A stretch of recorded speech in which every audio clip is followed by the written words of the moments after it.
Now, I came as, just a short ferry ride from Trump and the Queen this week, because I live on the Isle of Wight, just off the south coast of England, and the ferry port that the ferry goes into from here takes about 25 minutes or so, is Portsmouth. And at Portsmouth, actually South Sea, which is a part of the Portsmouth urban conurbation, Trump and the Queen arrived this week to mark the anniversary of the D-Day landings. And it's, of course, the media has been full of it all week. And it's all been in the mainstream media, so I won't go into all that. But this is something I will highlight. Trump breaks royal protocol, touches Queen at state dinner. There are certain royal protocol rules to follow when in the presence of the Queen, and Donald Trump just made a major etiquette faux pas. During the state banquet dinner at Buckingham Palace, it appears that President Trump touched the Queen on the back. Outrageous. As she stood for his toast. Were they having breakfast? What's going on? Oh, drink. Okay. What would you rise for your toast? You'd sit down and butter it, wouldn't you? Anyway, what rule did Donald Trump break? I can't wait to hear. Let me share it with you. President Donald Trump was spotted lightly touching Queen Elizabeth II on the back during the dinner, a violation of royal protocol, which dictates that you can't touch the Queen unless she first offers her hand to you. And quite right. The faux pas was made after Trump had delivered a speech. However, the Queen appeared unfazed by the situation. Oh, she's an amazing woman. Such fortitude that she was unfazed by someone lightly touching her back.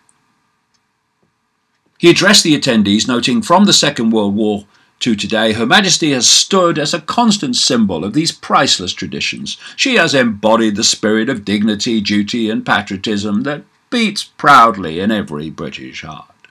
Oh, God. So I'm no supporter of Trump, you may have noticed, nor of Hillary Clinton, nor of any of these this rabble that try to become leaders of America and try to become leaders of Britain and all the rest of it. But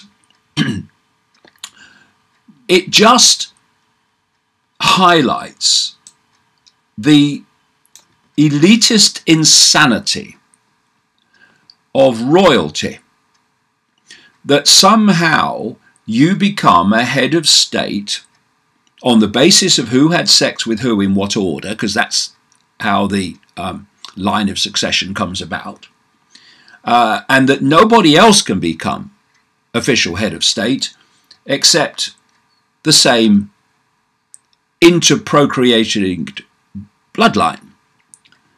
And that once you are part of this bloodline and you become its head, then there is royal protocol. Because they're not just human beings, you see, like you and me. No, they're special.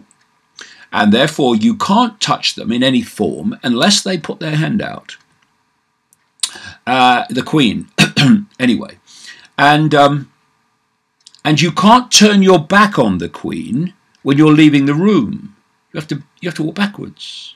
And there's a list of these other nonsenses. And every now and again, when somebody new comes into the royal family hierarchy, genetic hierarchy basically, then you see the Queen issue a new royal protocol of which royals have to bow or curtsy to which royals on the basis of who's higher than them in the hierarchy. Yes, I know it's insanity, but they're heads of state. They're basically the ruling family of the country. You know, the British government is not called the government of the British people. It's called Her Majesty's government. The opposition to the government, the opposition party to the government, is called Her Majesty's Loyal Opposition. They're Her Majesty's courts, Her Majesty's intelligence agencies, Her Majesty's police, Her Majesty's armed forces. I mean, it's in your face where the power ultimately is, but people just ignore it. Oh, doesn't she look lovely? Oh, look, she's wearing green today. If she shapeshifts, no one will see. So it's classic what's happened today. And of course, this week, and Trump came along and said all the usual claptrap and oh God, it's just sickening. And you know, for this to be a celebration or a marking of unbelievable numbers of troops who died, not just in the D-Day landings, but in the wars in general. Did they really die for this crap? Did they really die so that you can't touch a woman because she's even lightly on the back? Because she's of a certain genetic bloodline? Did they really die so that Donald Trump could appoint John Bolton as his national security advisor to create more and more wars that you thought you were fighting to stop? God, of all the people who should be marking the sacrifice of those troops, the last people that should be doing it is this mob from both sides of the Atlantic. People say I talk about some weird stuff, some far out stuff. But how about that chair that you're sitting in isn't solid? How weird is that? This reality is nothing like we think it is.